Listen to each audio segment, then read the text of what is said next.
Modern biology has this huge problem, but it's not something you'd find in a test tube. It's a data problem. We're talking about an explosion of information so massive, it's basically created two new kinds of experts, the Bioinformatics Scientist and the Bioinformatics Engineer. They're on the same mission, but they have totally different ways of getting there.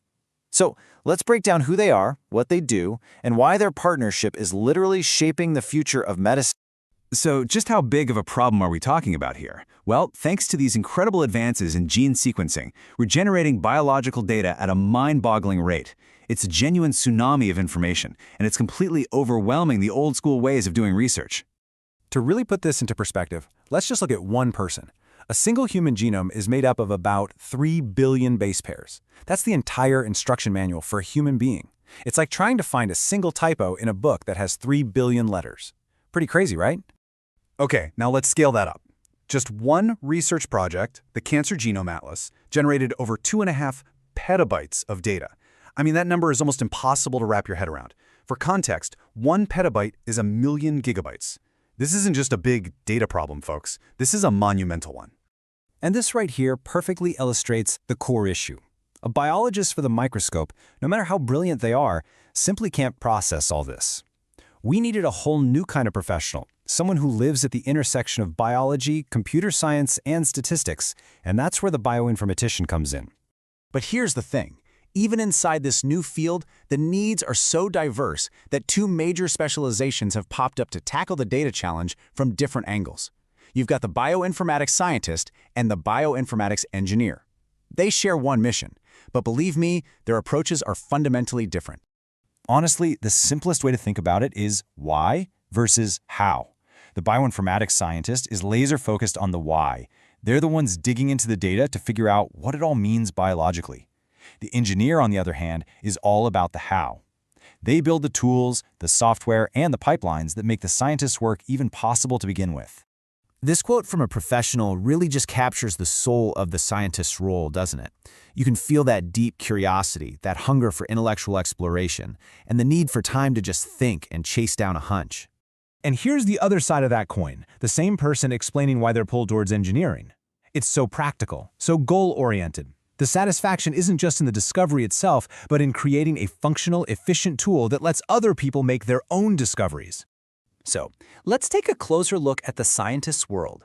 Think of their work kind of like an assembly line, but instead of building a product, they're building an insight. They take this raw, chaotic data and just methodically process it step by step until a clear biological story finally emerges. Let's take a classic RNA-seq workflow, which is basically a fancy way to measure which genes are switched on in a cell. The whole process kicks off with raw data straight from a sequencing machine. The scientist's first job? Clean up, running quality control. Then they have to align that data to a known genome, which is kind of like pinning it to a map to give it context. After that come the crucial steps, quantifying which genes are turned on or off, and finally, analyzing those patterns to answer a really big research question, like what makes this cancer cell different from a healthy one? All right, now let's flip over to the engineer. If the scientist is the driver, the engineer is the one who designs, builds, and maintains the entire car. The engine, the chassis, the whole shebang. They're the ones who create the robust, scalable infrastructure that the scientist relies on every single day. So an engineer's job is to build the powerful engines that the scientists get to drive. And these are just a few examples. A tool like Genomania, for instance, doesn't just look at one gene. It predicts an entire network of interactions, showing scientists how genes work together as a team.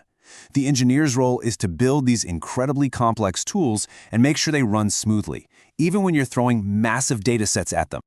So here's the crucial point. Why does this whole division of labor matter so much? Well, it's because this partnership between the why and the how is what turns all those petabytes of abstract data into life-saving diagnoses for real patients. And this isn't just happening in academia. Companies like Petagene are a perfect real-world example of the engineering side in action. They build this highly specialized software that solves a critical problem, making enormous genomic data files smaller and way easier to manage, which is absolutely essential for hospitals and research labs. And here it is, the ultimate outcome of all this work. It enables the field of precision oncology. It's the ability to look at a patient's unique genetic code and tailor a cancer treatment specifically for them. This collaboration is what turns raw data into personalized medicine. So we end right where we began, with data. As biology continues to transform into a data science, the bioinformatician, whether they're a scientist or an engineer, is no longer just a niche role. They are becoming foundational to the future of medicine itself. So you have to wonder, is this the most important career of the future? Let us know what you think.